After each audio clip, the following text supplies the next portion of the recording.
Hello again, I am Blunty, and if you've been watching my Switch coverage, you've probably seen this gameplay. I have many things to say about the Nintendo Switch and only a few fistfuls of actual Switch gameplay to go with it, so I have been recycling my footage in a few different ways.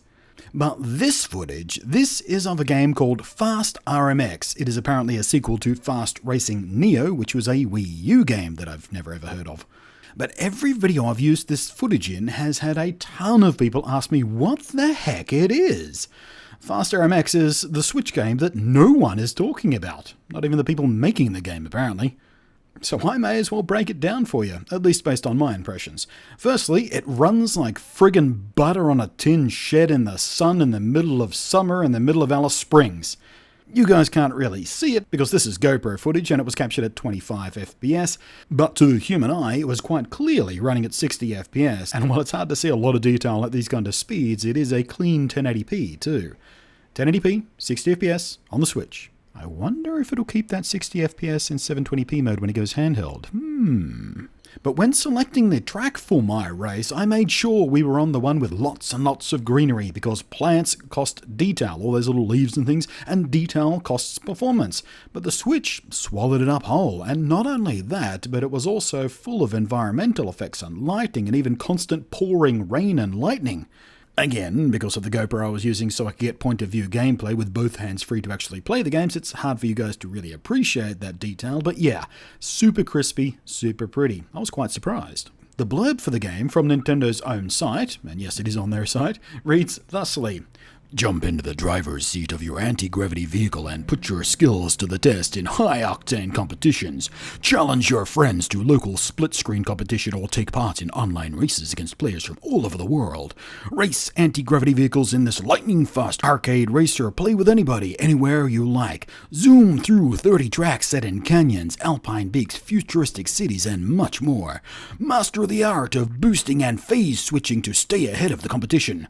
Local split-screen multiplayer with up to 4 players, online multiplayer with up to 8 players, non-stop adrenaline-pumping action at 60 frames per second, 1080p!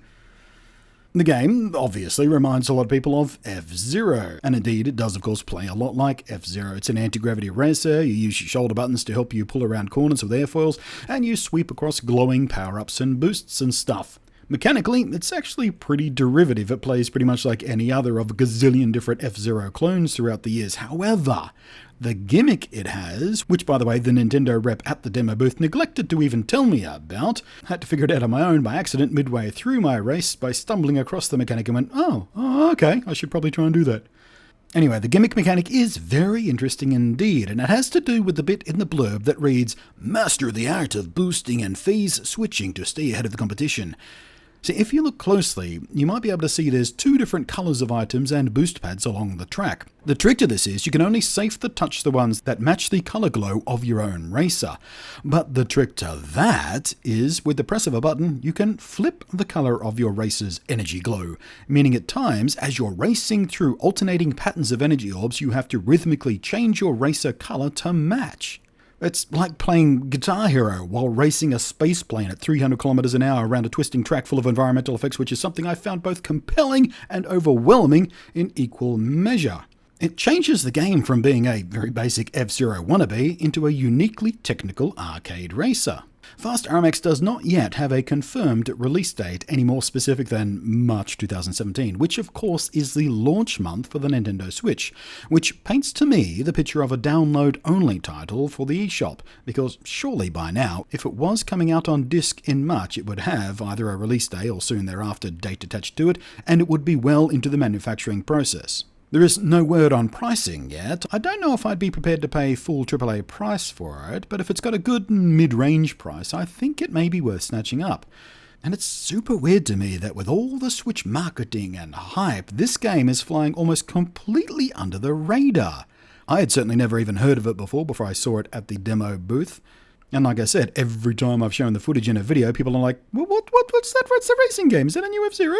But my quick bash at it suggests that it may just be quite worth owning. Again, for the right price. Thanks for watching, I am Blunty, and I will catch you next time.